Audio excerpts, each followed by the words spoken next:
Olá, meus irmãos. Hoje nós vamos estudar a lição número 13, dia 27 de setembro. Nós estamos na parte 5 dos estudos sobre a introdução ao Evangelho de João. Que o Senhor nos abençoe durante esses momentos que vamos passar juntos. Que o Espírito do Senhor esteja falando aos nossos corações. Nós dependemos muito da direção do Senhor.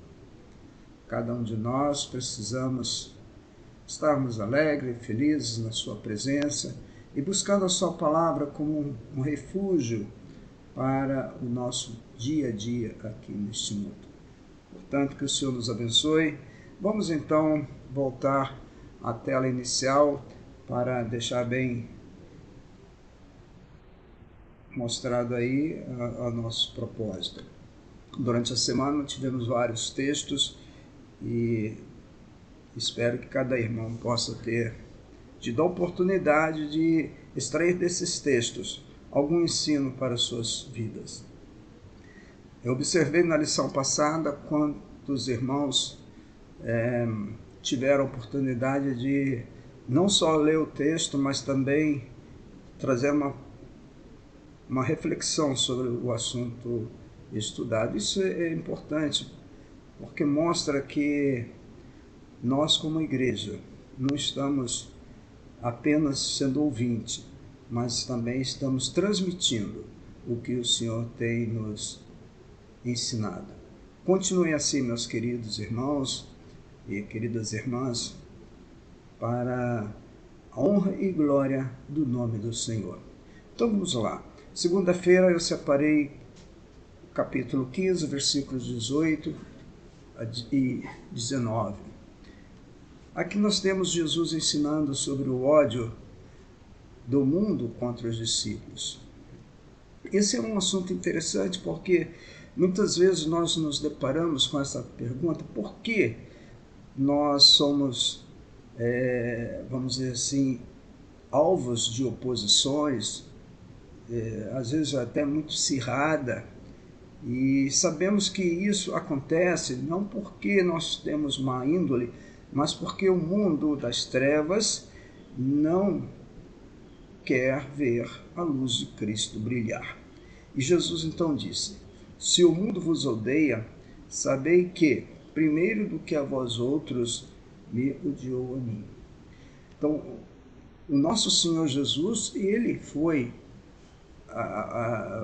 o alvo de todos os tipos de ódios que poderia recair sobre um ser humano no que se trata de assuntos celestiais, assuntos espirituais, assuntos de Deus. Continua nosso Senhor: se vós fosseis do mundo, o mundo o amaria o que era seu. Como todavia não sois do mundo, pelo contrário, dele vos escolhi, por isso o mundo vos odeia. Que fique bem claro isso para todos, que como cristãos, como servos do Senhor, nós não podemos esperar boa acolhida daqueles que não pertencem ao reino de Deus. Então vamos sempre nos confortar quando em alguns momentos formos alvos de chacota, seja no trabalho, seja na escola, seja na família. Não levar isso como sendo algo pessoal, mas isso é em função da nossa vida com o Senhor. Isso até prova que nós somos dele. Se nós não estamos sendo atacados, é porque nós não fazemos parte do grupo do Senhor e fazemos parte do grupo do mundo. Tá? Então o mundo está bem orientado pelo Senhor. O mundo ele não tem satisfação em ter comunhão com os verdadeiros cristãos, os verdadeiros servos de Deus, ou seja, aqueles que se abstêm da mentira, aqueles que se abstêm da falsidade, né?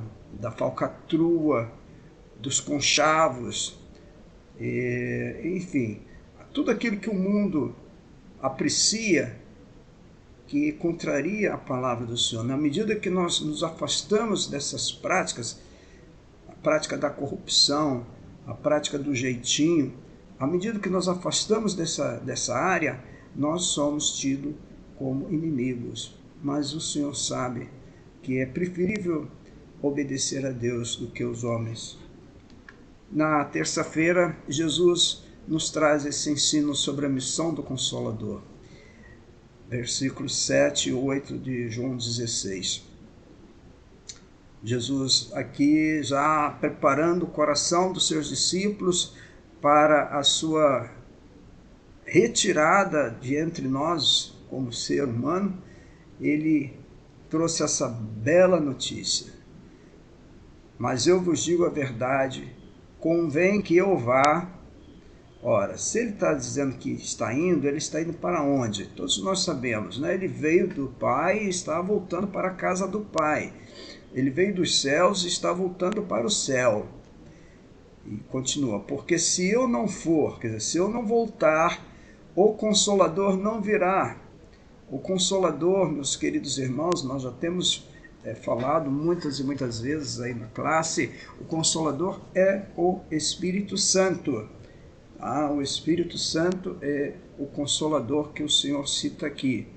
Então, se Jesus não voltasse, melhor dizendo, o Consolador não viria para nós. Se, porém, eu for, eu vou-lo enviarei.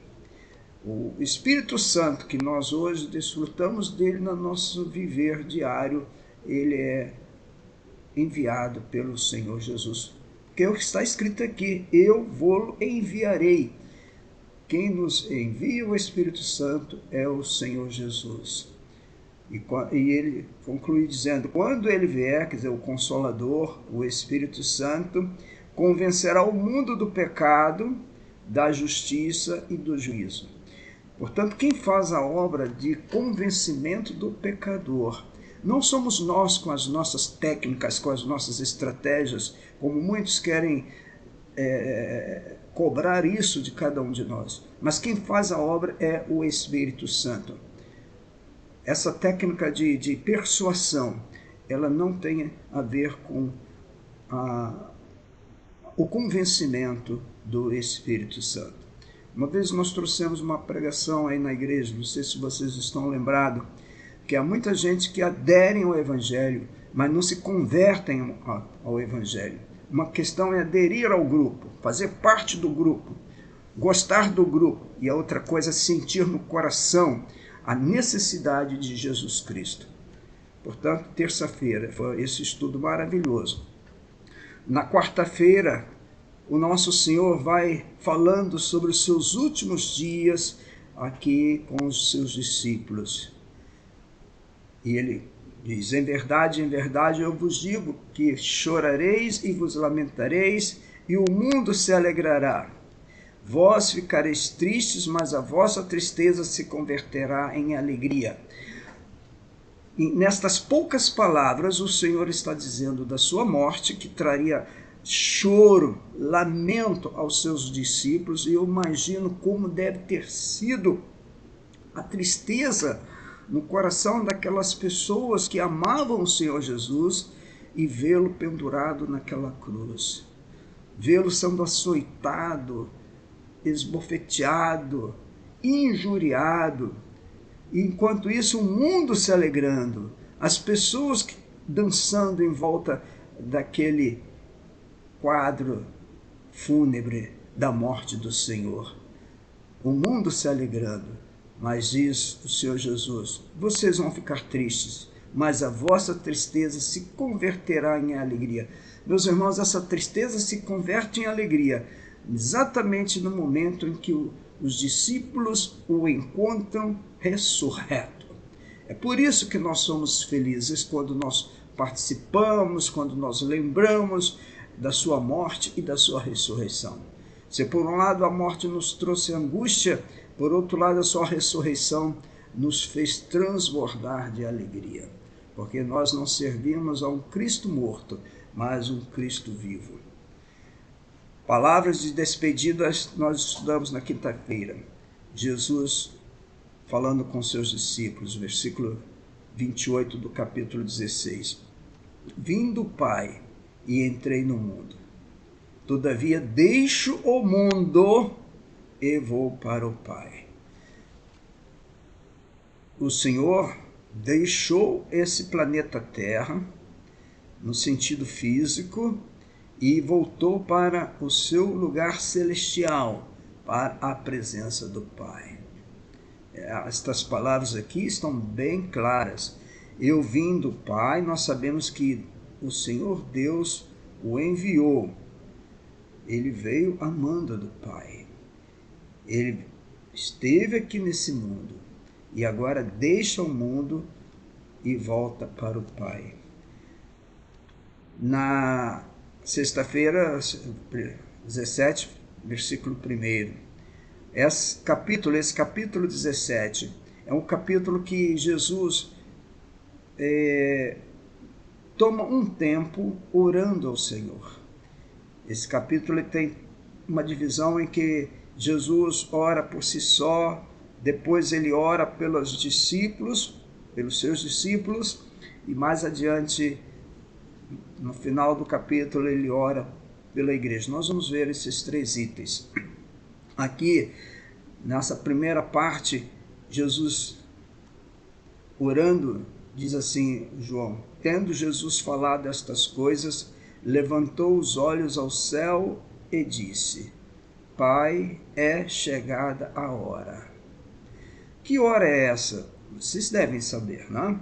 A hora em que ele seria entregue às mãos das autoridades que o levariam a um julgamento, vamos dizer assim, pelo tempo que foi esse julgamento, dá-nos a entender que ele foi um julgamento só de fachada, não houve aquele processo de apurar, de ouvir defesa, essas coisas. Foi uma coisa de fachada, um julgamento de fachada. E Jesus estava dizendo que é chegada essa hora, glorifica teu filho, para que o filho te glorifique. Essa expressão glorifica, em vários sentidos ela é aplicada, mas aqui nesse texto nós podemos ter a ideia da alusão de Jesus à morte e à sua ressurreição, como nós podemos ler no capítulo 7 de João, versículo 39, e no capítulo 12 também de João, versículos 16 e 23. Portanto, a morte do Senhor Jesus e a sua ressurreição foi um ato de glória. Glória, glória, glória. Jesus não morreu em vão, não morreu por ser um malfeitor, mas ele morreu para quitar, pagar o preço da nossa salvação.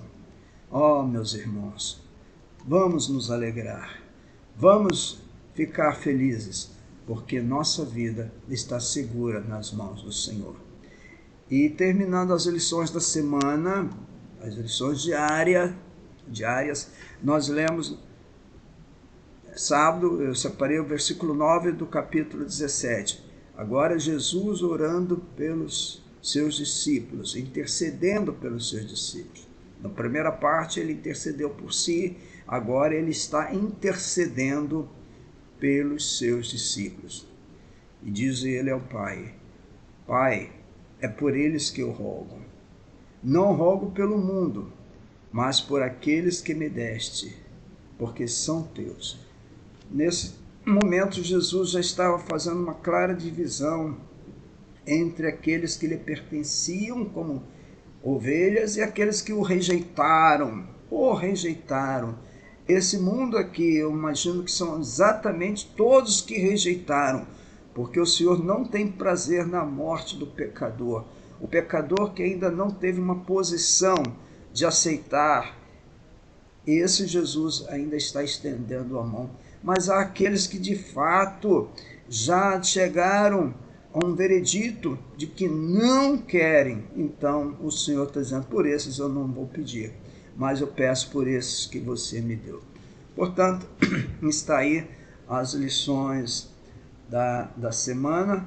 E agora nós vamos passar para aquela aquele passeio que nós estamos fazendo no livro de João.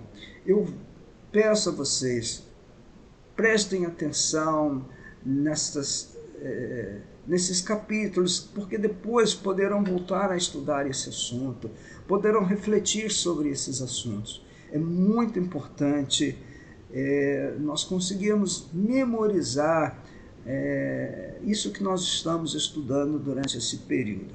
Então vamos lá? Nós estamos então conhecendo o Senhor capítulo por capítulo, conforme João escreveu. E nesse capítulo 11, nós terminamos perto desse capítulo, se não me engano, ele é tido aqui, citado como príncipe da vida. Nós terminamos exatamente aqui, quando falamos que o nosso Senhor Jesus, ele prova o seu direito de ser chamado príncipe da vida, quando ele ressuscita aquele amigo que havia falecido, com as suas irmãs ali tristes, seus familiares, e o nosso Senhor chega até aquele túmulo e com o seu poder, com a sua virtude, versículo 43 e 44, ele traz de volta aquele que houvera falecido. Lázaro foi um dos que Jesus ressuscitou, mas ele tem outros casos que a Bíblia também nos mostra que ele, com o seu poder, trouxe vida. No capítulo 12, em João, Jesus é destacado como o rei. O rei que entra em Jerusalém montado num jumentinho e é aclamado rei de Israel pela multidão. Talvez foi uma das primeiras, talvez uma das únicas vezes, melhor dizendo, que nós lemos essa aclamação pública do Senhor por uma multidão. A multidão sempre o acompanhava, nós temos esses relatos, mas aqui nós observamos que essa multidão, ela aclamou o nome do Senhor, quando nós lemos lá no versículos 12, 13, 14, né, ele entrando em Jerusalém, elas tomaram aqueles ramos de palmeiras e saiu ao seu encontro, dizendo, né, Hosana, Hosana, né, bendito que vem em nome do Senhor, que é Rei de Israel. Nós já estudamos esse assunto e vimos que essa palavra Hosana tem um significado no nosso idioma que seria salve-me ou concede-me a salvação. Então, Jesus é aclamado rei. No capítulo 12, João descreve esse item.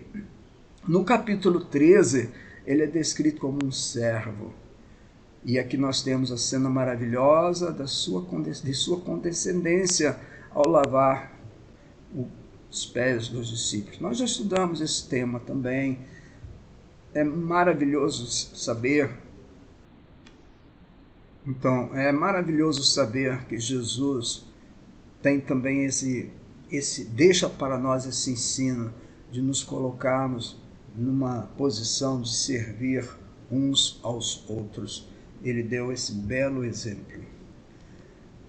No capítulo 14, eu gosto muito desse capítulo. É talvez um dos capítulos que mais eu tenho lido ao longo da minha vida. Ele é o Consolador. Eu gosto de pensar nele como aquele que nos acalenta nos momentos mais difíceis da nossa vida. Ele é o Consolador. Mesmo sua crucificação estando tão próxima, que ele já estava, nós já vimos isso, ele estava já chegando os dias de ser preso, os dias de ser crucificado, esta última semana aqui na terra, ele esquece de si mesmo por completo e consola os conturbados discípulos, os corações dos conturbados discípulos, Por isso ele diz nesse primeiro versículo: não se turbe o vosso coração. Credes em Deus, crede também em mim. Meus queridos irmãos, nós não podemos esquecer destas palavras do Senhor. Não se turbe o vosso coração. Crede em mim. Olha, se não fossem essas promessas, eu não saberia dizer o que seria de mim. Porque por mais que o tempo passe, por mais que os anos vão se distanciando, algumas coisas que aconteceram, no meu caso, volta e meia vem a lembrança. E o que me conforta é aquilo que me confortou desde o primeiro momento. É a presença do Senhor. E eu espero que esse conforto também alcance cada um dos meus queridos irmãos. Mas estou falando com seriedade, que confie nesse Senhor. Ainda que venha a enfermidade, ainda que venha o desemprego, ainda que venha a perda de entes queridos, busque o Senhor. Não desfaleça. Tenha ânimo, tenha bom ânimo. O Senhor nos ensina assim: tenha bom ânimo, eu sou contigo. Então, eu gosto desse capítulo. É um capítulo que teríamos muito que estudar. Fica para uma outra oportunidade. No capítulo 15, ele é a videira verdadeira. Nós também estudamos isso há poucos dias, nas lições diárias, né? Ele é aqui ele é comparado à videira, ele se autocompara à videira, melhor dizendo.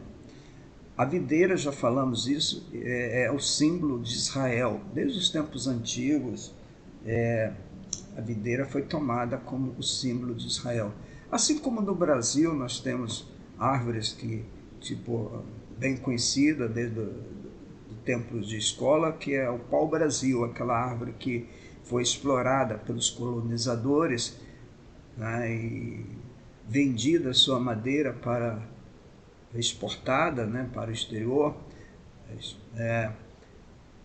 No nosso caso, a videira, no nosso caso, melhor dizendo, né, a árvore pau-brasil é como a videira para Israel. E Jesus aqui ele se considera como a videira verdadeira, no sentido espiritual. Por isso que ele usa essa expressão: eu sou a videira verdadeira e meu pai é o agricultor. Estando nós, como sendo ramos, ligados a esse tronco da videira, a promessa dele é que nós produziremos frutos, e frutos bons, né? Porque todo fruto depende do tronco, das raízes.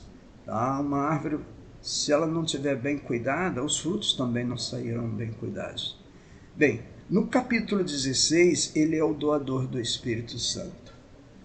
Já falamos isso, né? Quando ele, na oração sacerdotal, antes, já no capítulo 14, ele promete o Consolador. Aqui ele é o doador do Espírito Santo. Versículo 7, ele diz: mas eu vos digo, convém que eu vá, porque se eu não for... Aliás, nós já estudamos isso na semana, eu confundi um pouquinho. Nessa semana nós estudamos esse capítulo 16, versículos 7 e 8. Foi até o texto que eu separei de terça-feira. Eu já expliquei, então fica aí. Ele é o doador do Consolador, do Espírito Santo. No capítulo 17, ele é o grande intercessor. Também já vimos isso na introdução.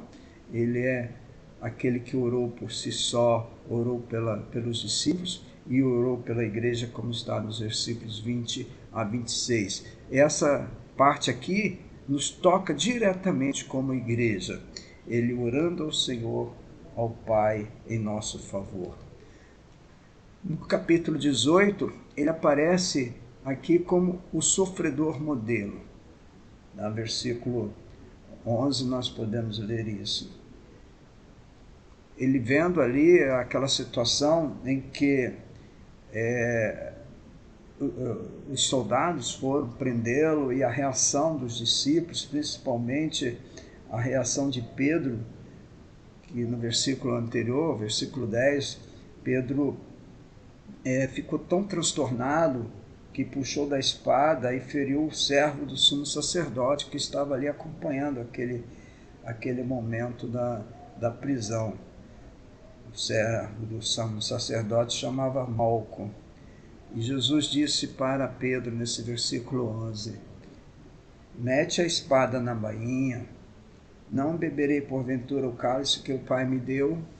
Ele aqui, o cálice que o Senhor lhe estava preparando, ele sabia qual era. Já temos dito, vamos só refrisar, enfatizar, a sua morte. Não simplesmente a morte, mas todo aquele processo de prisão, de escárnio, que às vezes o pior castigo para uma pessoa não é só o fato do sofrimento físico, mas o sofrimento moral, né? A injúria, as intrigas, e ele passou por tudo isso. Nesse capítulo 18, João destaca então ele como sofredor modelo. No capítulo 19, ele é o Salvador crucificado. O Salvador que agora estava chegando ao ápice do seu propósito aqui na terra.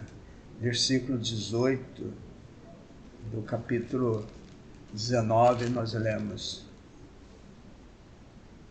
crucificaram ele entre dois homens, um de cada lado, e Jesus no meio. Esse quadro, né, já que nós falamos desde o início que nós estamos passeando por um museu onde temos diversos quadros do Senhor, esse quadro número 19, podemos assim dizer, é um quadro que nos leva às lágrimas, porque aqui nós vemos uma pessoa tão boa, tão amiga, tão amorosa, passando por um sofrimento injustificado. Penduraram ele, como diz o texto que nós acabamos de ler, versículo 18, né? Penduraram ele ali naquela cruz, rodeado de dois homens de cada lado, dois homens que infelizmente mereciam aquele castigo por causa da lei, e eles tinham praticado atos merecedores daquele castigo. Mas Jesus, ele chega a ser obediente até a morte, e morte de cruz. Isso, meus irmãos, é interessante pensar, porque Jesus poderia muito bem ter se safado, né? Ter saído dessa situação, porque no fundo ele é o dono de todas as coisas, ele poderia ter agido com recursos que ele tem, até um sopro, ele destruiria todas aquelas pessoas, mas não, ele foi obediente até a morte, como diz lá em Filipenses capítulo 2, versículo 8. Então, esse capítulo 19, nós temos essa história que também leio muito desde quando comecei a estudar as Escrituras há mais de 50 anos. Eu sempre leio esses relatos da sua crucificação e agora no capítulo 20 a sua ressurreição. No capítulo 20 ele é aqui tido como o conquistador da morte. Por 4 vezes ele encontrou e derrotou ao rei dos terrores, que é a morte, né? Ninguém tem mais medo do que da morte. Tudo nós podemos enfrentar, mas diante da morte, nós nos sentimos como que indefesos, como que sem pés, né? Como se diz, né? Sem chão. Então ele enfrentou por 4 vezes. Primeiro, ao lado da cama de uma menininha, lá em Mateus capítulo 9, versículo 24, ele ressuscita essa menina. Segundo, no enterro da filha da viúva, lá em Lucas capítulo 7, 11 e 15, ele ressuscita o filho da viúva. Terceiro, diante da tumba de Lázaro, João 11, 43 e 44, nós já vimos ainda há pouco isso. Então ele ressuscita 3 e agora finalmente ele entra na própria fortaleza do destruidor sinistro e transforma-se no conquistador. Ele é o vitorioso. Nesse texto de João 20, 11 a 17, nós temos aqui quando ele é visto, aparece, melhor dizendo, a Maria Madalena. Aquela mulher que não arredou o pé, vamos assim dizer, daquele túmulo. No versículo 11 ele diz que ela permanecia junto à entrada do túmulo chorando.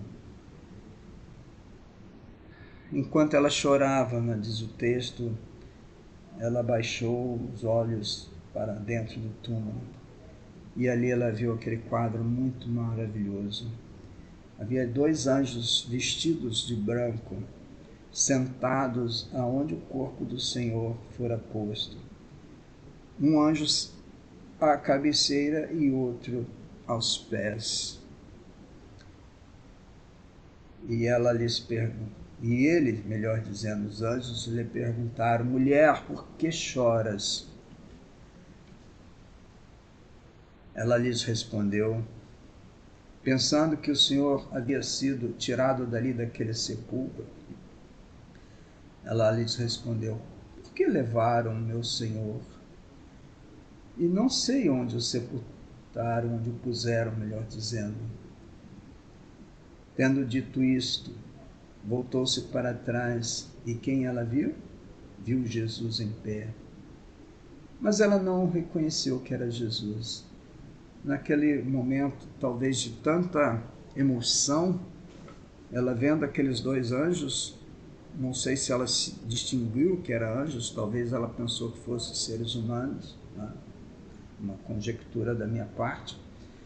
Agora ela olha para trás e vê também uma outra pessoa, e essa pessoa que ela vê, ela não reconhece que era Jesus. E Jesus lhe pergunta: mulher, por que choras? A quem procuras?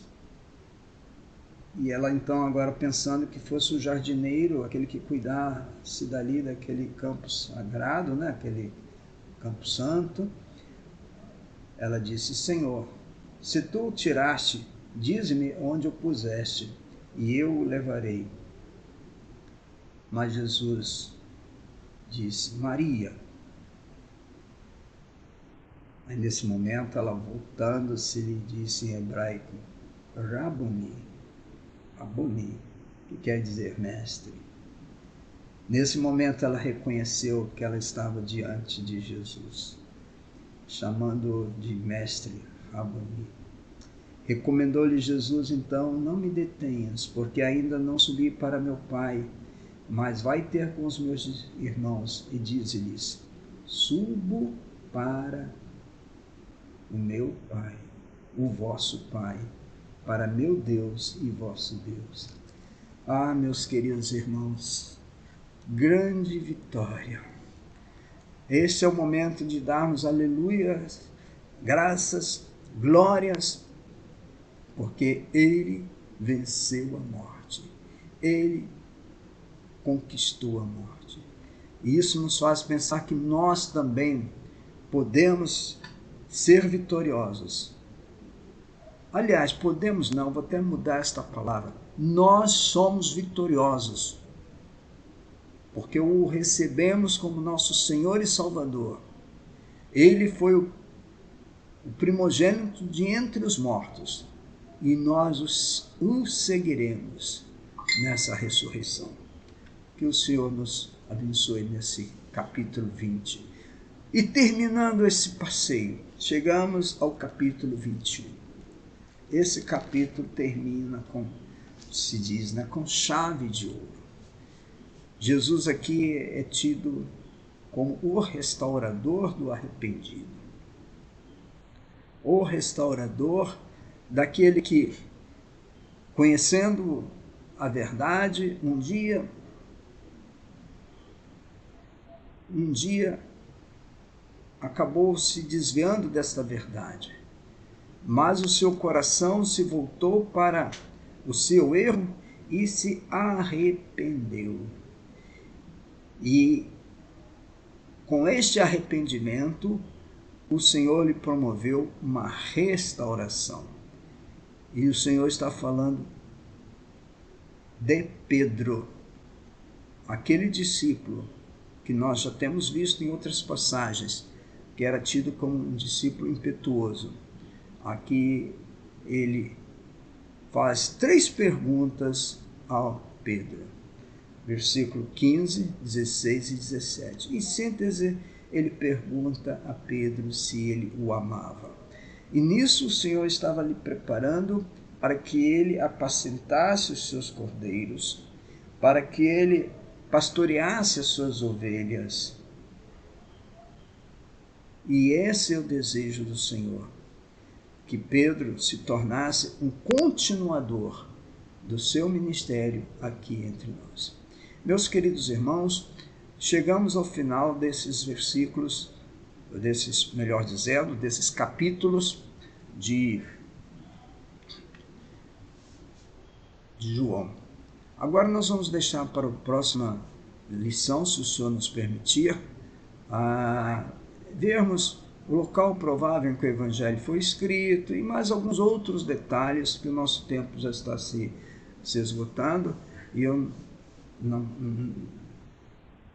quero parar por aqui mesmo, e vamos, nesse momento, assim, ter agora um tempo de oração, agradecendo a Deus por esta oportunidade de estudarmos juntos essa lição. Eu espero que cada um tenha um tempo específico para estudar esses assuntos, estudar esses temas, esses textos, porque é assim que vamos vivendo enquanto o Senhor não vier nos buscar. Nós estamos aguardando a sua volta, os sinais a cada dia estão ficando mais evidentes da sua volta, mas nós não sabemos o dia nem a hora. Ele não nos deixou essa orientação, só nos disse que nós devemos vigiar e orar.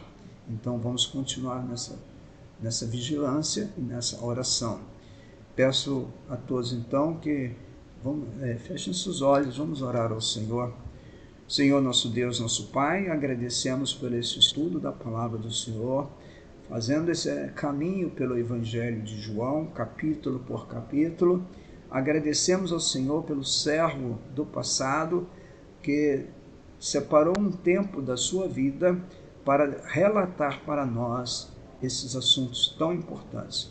Abençoa a tua igreja ali em Madureira, Rua Piraquê 220, cada irmão, cada irmã.